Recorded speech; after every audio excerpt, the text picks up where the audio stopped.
Hello నమస్తే welcome to Kalyani cooking channel.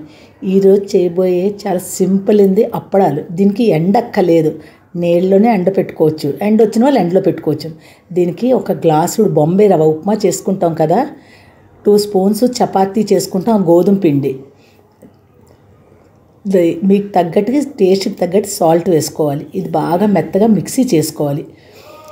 కొంచెం mixie అయిన తర్వాత 1 గ్లాస్కి 2 గ్లాసులు నీళ్ళు, అదే కొలత అన్నమాట. ఇంకా చిక్కగా ఉందనుకోండి, గోధుమ పేర్చాలి కదా, ఇంకో అర గ్లాసు కూడా వేసుకోవచ్చు. ఇదిగో మెత్తగా బ్యాటర్ చేసుకోవాలి. మిక్సీ చేసుకుని చూస్తున్నారు కదా, కానీ ఇది పలచగా చేసుకోవాలి. ఒక బౌల్ తీసుకుని దానిలో ఈ బ్యాటర్ని ట్రాన్స్ఫర్ చేసుకోవాలి. కొంచెం కడిగేసి ఆ నీళ్ళు దానిలో వేసుకుంటే కొంచెం పలచగా అవుతుందన్నమాట. నా వీడియోస్ నచ్చితే లైక్ చేస్తారు, షేర్ చేస్తారు, సబ్స్క్రైబ్ చేస్తారనుకుంటున్నాను. ఇది చాలా ట్రాన్స్పరెంట్గా వస్తే చాలా బాగుంటాయి. కొంచెం చిల్లీ ఫ్లేక్స్, కరివేపాకు, మీకు కాసే గార్లిక్ వేసుకోవచ్చును, జీలకర్ర వేసుకోవచ్చును, నువ్వులు వేసుకోవచ్చును, కొత్తిమీర వేసుకోవచ్చును, ఏదైనా వేసుకోవచ్చును. అది మీ దీన్ని బట్టి ఉందన్నమాట, మీ ఫ్లేవర్స్ బట్టిను. ఇగో చిటికెడు జీలకర్ర. ఇప్పుడు కడాయి పెట్టి స్టవ్ వెలిగించి నీళ్లు పెట్టుకోవాలి. ఇప్పుడు ఇడ్లీకి ఎలా అయితే నీళ్ళు పెట్టుకుంటాం అలాగే పెట్టుకోవాలి. దానిలో ఒక స్టాండ్ ఏదో ఒకటి మన ఇంట్లో ఉంటుంది కదా, చిన్న చిన్న ప్లేట్లు ఉంటాయి కదా, నేను పెద్ద ప్లేట్లు పెట్టాను అప్పడాలకి. ఆ నూనె రాయక్కలేదు. ఆ ప్లేట్లు ఈ నీళ్ళు మరుగుతున్నప్పుడు చూడండి ఇలాగే అమర్చుకోవాలి. చిన్న చిన్న ప్లేట్లు అయితే చిన్న చిన్న అప్పడాలు వస్తాయి, పెద్ద ప్లేట్లు అయితే పెద్ద అప్పడాలు వస్తాయి అన్నమాట. ఒక గరిటెడు పిండి వేసుకుని బాగా దాన్ని స్ప్రెడ్ చేసుకోవాలంతే. ఇప్పుడు మూత పెట్టుకోవాలి. నీళ్ళు మరుగుతున్నప్పుడు ఆ ప్లేట్ పెట్టి మూత పెట్టుకోవాలి. 1 మినిటేనండి, అంతకన్నా అక్కర్లేదు. పక్కన నీళ్ళు పెట్టాను చూసారా గిన్నెతోటి, అది అవ్వగానే ఆ గిన్నెలో పడేయాలి. మీకు తెలిసిపోతుంది, అంటుకోకుండా ఉంటుంది. ఇలా ముట్టుకుంటే అంటుకోకుండా ఉంటుంది. జాగ్రత్తగా నైఫ్ తోటి మెల్లిగా తీసుకోవాలి. అప్పుడు చూడండి